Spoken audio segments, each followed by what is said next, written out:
Hi everyone, it's Donna from redcarpetlearning.com, and I want to give you 3 concrete strategies for helping your team navigate the changes that we are going through in the United States specifically right now. And before I do that, please, if you find these videos helpful, hit like, hit subscribe, comment below. I'd love to have a conversation with you instead of just talking into my camera. But also it helps us. When you do that, it helps us with the algorithm, and that will help us get a wider audience for the message of the Red Carpet Way. So, regardless of what your thoughts are about what's going on in the United States right now, that is just regardless of that, I think one thing that we can all agree on is there is a lot of change happening. A lot of change. And if you've ever gone through a cultural change in your workplace, you know how much people love change. We don't love change. Even if we are a champion for the change, it can be really stressful to change. So that is something that is happening in this country right now, and it is impacting the people who work for you.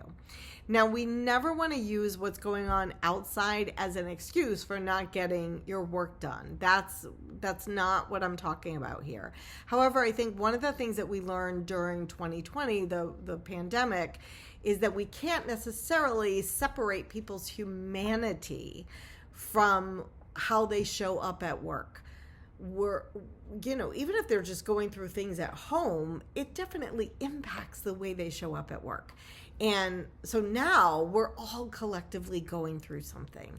If you look at the SHRM, Society of Human Resource Management, Incivility Index Report, or Civility Index Report, the state of civility in the workplace and in society, it'll tell you what I think we all know is that incivility is on the rise, both in society and in the workplace. And we have a video about that, but also we'll link to that report below. Having said that, this is partly because of what's going on out there, and that our nervous systems don't know how to deal with this. And we've just seen this happening really over the last decade or a little bit more, where, first I remember hearing, workplaces, schools, workplaces having to do active shooter drills with their team members. And then next, a pandemic and everything we had to deal with there. And then next, now, like, I'm hearing my clients doing training and programs on what happens if ICE shows up, right? And this is hard. And I think one of the things we have to do right away is just acknowledge that this is a lot. It's a lot. And if we pretend like that's not happening out there and impacting what's happening in your workplace, it's not going to help. I think we don't want to get political. We don't necessarily want to take sides at work. And at the same time, we want to acknowledge that there's a lot going on right now, right? And that it is impacting us. And so here are 3 things that you can do as a leader to help really make sure that you are building your team, you are building hope and resilience, and helping your team members get through this really challenging time, so that they can bring their best to work. So number 1 is create a vision for what you want your workplace to be, no matter how hard it gets out there.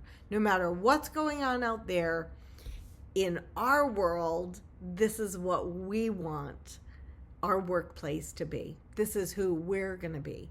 And the first thing to do is pull your team members in to helping you create that vision. So the first question to ask them is, we know it's hard.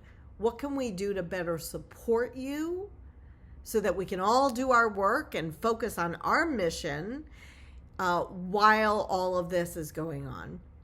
And the second thing is, who do we want to be? What is our vision of who we want to be in our little internal world, even as we can't necessarily 100% control what's going on in the outside world? Okay, so then once you have defined that vision, start turning that vision into daily decisions and daily habits or rituals.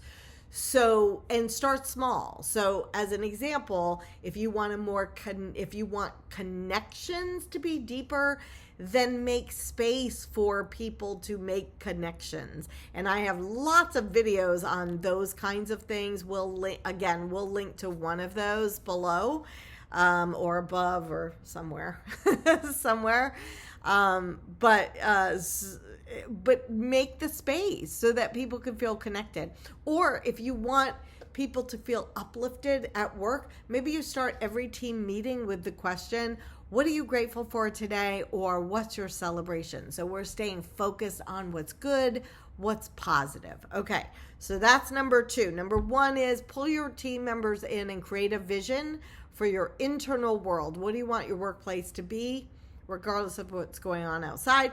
Number 2 is turn that into daily decisions and daily rituals and habits. And number 3, you as the leader must continue to speak hope out loud. Repeat the messages of the vision that you and your team said the vision of the world that you and your team said you want to create.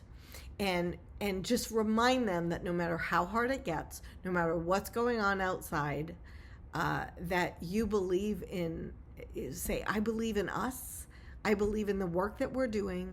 I believe that if we continue to stay focused on our mission and our vision, that we are making a difference not only in the workplace and to each other, but that we're making a difference in the world.